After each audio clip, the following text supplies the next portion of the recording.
puedas tomarte un momento y reconocer que Él está aquí.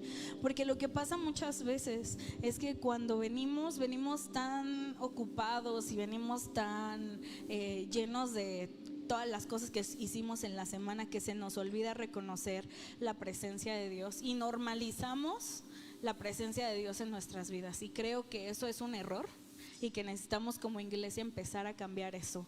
Y hoy tenemos un nuevo acomodo y me siento muy rara, entonces no sé cómo voy a hacer. Creo que voy a intentar hacer como hola. Hola a todos, lo voy a intentar con todo mi ser. Como saben, ya tenemos reunión de jóvenes. Iniciamos uno hace ya 3 semanas. Y la temporada de uno, el único emocionado es David. Estoy muy feliz por eso. Y estamos hablando de las historias de la Biblia que nos contaban cuando éramos niños. Y hoy nos impresiona escucharlas ya de adultos porque está tremendo, ¿no? Y hoy vamos a, de esto un poquito, estuve compartiendo esta semana que fue presencial. Los que no fueron, inviten a sus amigos porque está bien padre. No es porque yo compartí. Entonces vamos a abrir la Biblia para hablar de Sansón. Y me gustaría darles como... es que siento que es mucho tiempo para uno, pero al mismo tiempo no te alcanza para decir todo porque soy hija de mi papá y mi intro por lo general dura unas 15 horas. Entonces me gustaría enfocarme con ustedes, iglesia, en la parte del nacimiento de Sansón.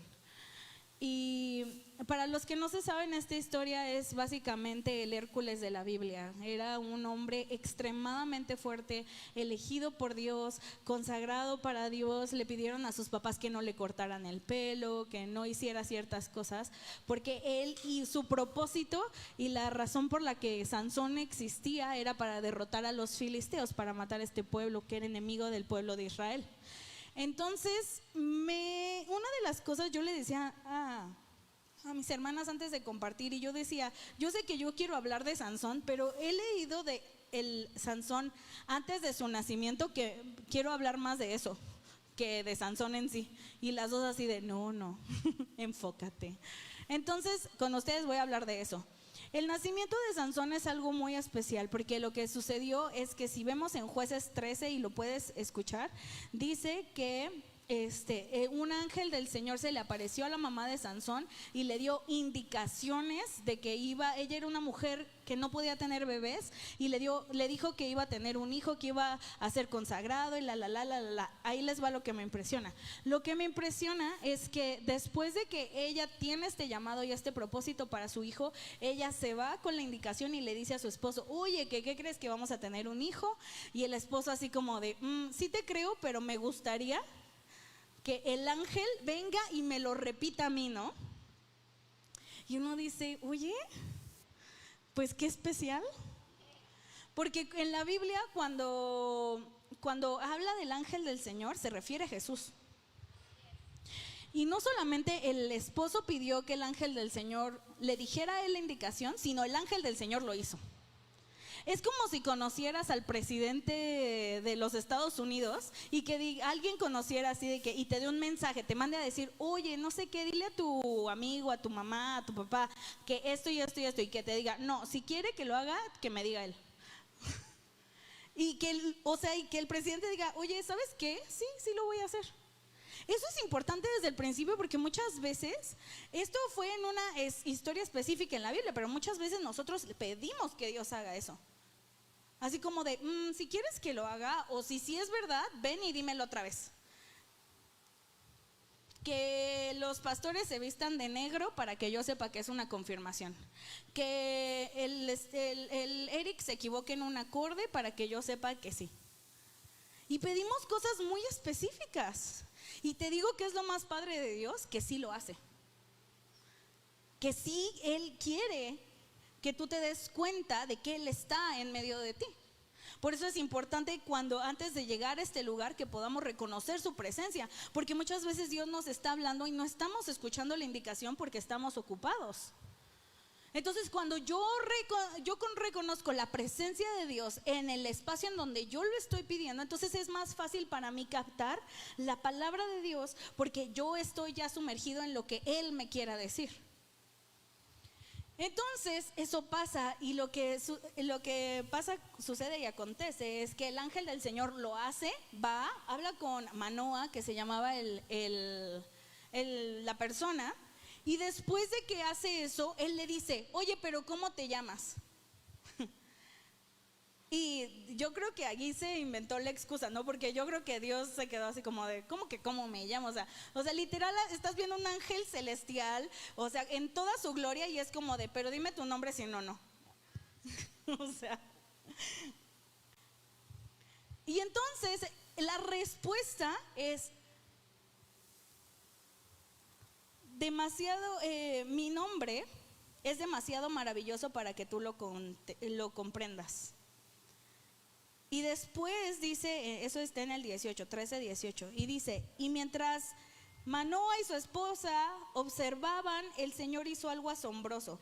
Cuando las llamas del altar se elevaron al cielo, porque hacen un altar para dar una ofrenda, y le dicen, ay, quédate porque te vamos a preparar una birria. Y le dicen, no, mejor haz ofrenda quemada. Y esto es importante para la historia. Y cuando hace eso, en lugar de el ángel decir así como de, oye, qué bien, sí me van a dar una ofrenda, la voy a tomar, él hace algo, hace algo clave y dice, no me des una ofrenda a mí, haz una ofrenda quemada. Y cuando está quemándose la ofrenda, el ángel del Señor asciende al cielo. La importancia de nosotros poder dar una ofrenda, algo, un sacrificio. Y cuando me refiero a sacrificio, muchas veces pensamos que es algo que nos va a doler. Y sí, puede ser que sí, pero muchas veces el sacrificio es algo que nos estorba. Dios muchas veces, su ofrenda que tú estás dando es algo que estorba para que tú puedas hacer otra cosa más importante. Es como si alguien llegas a un lugar oscuro y te dice, ¿sabes qué? Dame, y traes tus lentes de sol, porque afuera había mucho sol. Y traes tus lentes oscuros y tú piensas que con lente oscuro y cuarto oscuro, ay, ya, y todos lo completaron. Eso no era lo que yo iba a decir, chicos. No, pero si tú llegas a un cuarto oscuro y tienes lentes oscuros, ¿te va a servir de algo? ¿Qué haces? Pues te los quitas, ¿no? Tan sencillo. Y muchas veces esa es nuestra ofrenda. No es algo que nos va a doler, sino que simplemente nos estorba para ver lo que tenemos que hacer. Y entonces cuando ellos dan la ofrenda, se da cuenta después, cuando está haciendo eso, dice que se postran. Y dice, y no volvió a aparecerse, el ángel no volvió a aparecerse a Manoa y a su esposa. Y entonces dice que finalmente él se dio cuenta que era el ángel del Señor. Y su primera respuesta de eso, le dijo, vamos a morir porque hemos visto a Dios. Vamos a morir porque hemos visto a Dios. Imagínate darte cuenta, estar platicando con alguien. ¿Nunca les ha pasado algo así? Que estás platicando con alguien y te das cuenta. Alguien nos contó una historia, ayúdenme, Vani, Sharis y Mariana. Alguien nos contó la historia de que estaba hablando mal de una persona, a Sharis. O sea, que alguien estaba hablando como unas cosas. Ay, es que esa maestra era horrenda. Y es como, ay, es mi tía. ¿Así? Y les pasó lo mismo. O sea, él estaba diciendo al ángel, ay, bueno, pues haz esto, haz lo otro, y decía y le pedía y no sé qué, y el ángel del Señor hacía, y después se da cuenta de que es Dios y se le cae la cara de vergüenza. Dice, me voy a morir. Pero más allá de todo eso, lo que pasa, lo que hay, la revelación de la esposa, le dice, ¿cómo crees que nos vamos a morir? Si hubiera querido que muriéramos, no nos hubiera dado un propósito. Qué importante es esto, porque algo que tenemos que entender es que una vez que Dios nos da propósito, Dios nos dice, Dios trae una revelación a tu vida, no hay nada que pueda matar el propósito de Dios. Lo único que puede matar el propósito de Dios es nuestra falta de visión del propósito de Dios. El único que puede hacer que un propósito de Dios no se cumpla en tu vida eres tú. Porque después vemos que lo que sucede con Sansón es que literal le quitan la visión física y entonces él tiene que vivir una vida sin visión física. sin propósito porque lo perdió por ver otras cosas que no tenía que estar viendo. Y sus ojos estorbaban para que él pudiera entender la visión que Dios quería que él hiciera. Y cuando no existe esta visión física, esta distracción, esta cosa que nos estorba, entonces podemos entender y caminar en el propósito que Dios nos dijo desde el inicio. Y vemos que en ese momento, cuando Sansón se da cuenta de eso, le pide al Señor recuperar su propósito, porque ya no tiene nada que le estorbe. Y muchas veces nosotros pensamos que lo que nos estorba y lo que tuvimos que dejar es lo peor que nos pudo haber pasado. Pero si Sansón hubiera tenido ojos, no hubiera tenido el final que tuvo Sansón, porque se hubiera distraído con algo más, con sus circunstancias, con un montón de cosas. Y muchas veces nuestra visión de nuestro propósito está nublada por nuestra visión de lo físico. Ay, es que ¿por qué en la iglesia no pasa esto? Es que ¿por qué no siento lo que sentía la primera vez que llegué? Es que ¿por qué no predican de esto? Es que ¿por qué no hablan de esto? Tu visión de lo que está sucediendo en lo sobrenatural tiene que cambiar, y tienes que cortar tu visión de lo físico, porque eso estorba. El sacrificio que había, sacrificio quemado, lo primero que quemaba era la carne, eran las vísceras del animal. Eso era lo primero que quemaba, porque ahí de donde nosotros sentimos, de lo que nosotros queremos, de lo que nosotros anhelamos, es donde empieza el problema. Porque si nosotros nos vamos a guiar nuestra visión en lo que sí podemos ver, no vamos a hacer nada. Si tus circunstancias físicas determinan tu propósito celestial, no vas a hacer nada. Nada. No vas a salir de donde estás, nada va a cambiar, nada va a pasar, nada se va a mover. Y mientras nosotros estemos sumergidos en lo que estamos viendo, en nuestros sentidos físicos, no vamos a entender el propósito que hay en lo celestial. No estoy diciendo que te tapes los ojos y te tapes las orejas y que no toques nada y estés así parado para que entonces puedas entender el propósito de Dios. Estoy diciendo que vivamos a pesar de lo que vemos, de lo que sentimos, de lo que escuchamos, de lo que tocamos, que podamos ver que Dios es bueno.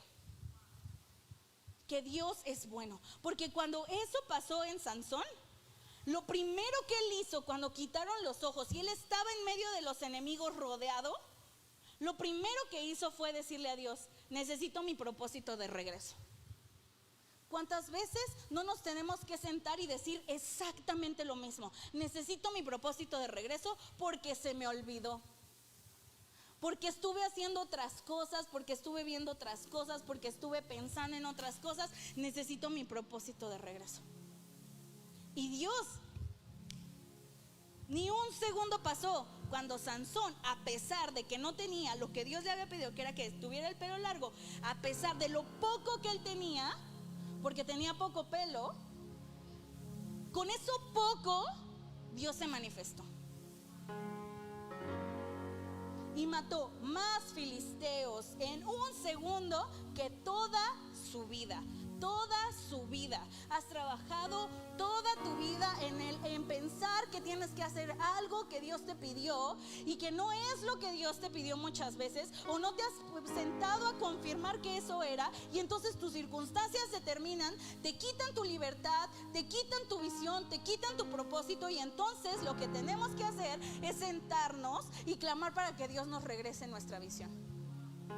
Él no le pidió: Dios, regrésame mis ojos. No, él le dijo: regresa mi propósito, úsame para hacer lo que querías hacer desde el principio. Y solo así Sansón pudo hacer lo que tenía que hacer. Spoiler para todos los de uno. Y muchas personas nos sentimos así y venimos a la iglesia cargadas porque perdimos la visión. Y estamos cansados porque perdimos la visión. Lo padre es que tenemos un Dios que la regresa en un segundo. Dios no se tarda. Dios, cuando tú clamas, dice: clama a mí y yo te haré esperar 7 años. Y después de los 7 años te pediré una ofrenda. Después de la ofrenda, no, dice: clama a mí, yo te responderé. clama a mí, yo te responderé. Pero lo peor es que no clamamos y solamente lloramos. Y entonces Dios dice, no, es que necesito que clames, necesito que lo digas, necesito que salga de ti. Si yo no les hago preguntas, ¿qué me van a contestar? A ver, voy a pensar en una pregunta y a ver, todos contesten. ¿Listos? ¿Cuál fue la pregunta? A ver, díganme una respuesta. ¿No? No le atinaron.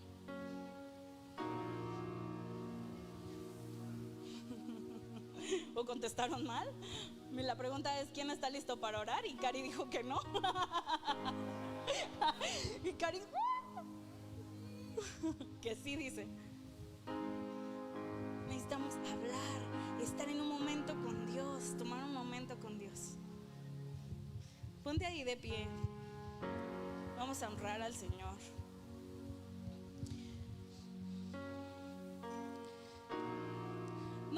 No les voy a pedir que cierren los ojos, les voy a pedir que se tapen los ojos.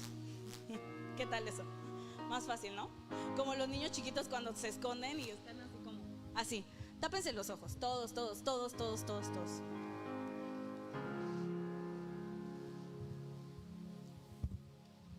Señor, anhelamos que tú hagas algo. Anhelamos que tú pongas propósito en donde pensamos que se había perdido. Que tú pongas fe en donde no la hay. Que tú multipliques lo que pensamos que había sido robado. Señor, el día de hoy queremos hacer un acto físico en donde nos tapamos los ojos para las circunstancias que nos rodean y decidimos, tomamos la decisión, tomamos un paso físico para poder entender la visión de lo que tú tienes para nuestras vidas. Haz lo que tengas que hacer el día de hoy. Y nosotros mientras adoramos y cantamos, porque no es que ya lo veamos, no es que nuestros ojos estén abiertos para ver lo que ya tenemos, sino que nosotros vamos a empezar a emplear hoy la fe en este acto físico. Y tapamos los ojos porque no lo vemos tal vez, pero sí sabemos que tú ya lo hiciste, porque eso es fe, Señor. Te pido que la palabra que tú has dado el día de hoy no sea una semilla que no da fruto, sino que caiga en buena tierra, Señor. Queremos ser buena tierra para tu palabra y que dé fruto en lugares en donde nunca lo habíamos pensado y nunca pensamos que íbamos a sembrar. Hoy tú multiplica todo lo que somos y lo que tenemos y lo que no tenemos y lo que no somos tampoco, Señor. En el nombre de Cristo Jesús.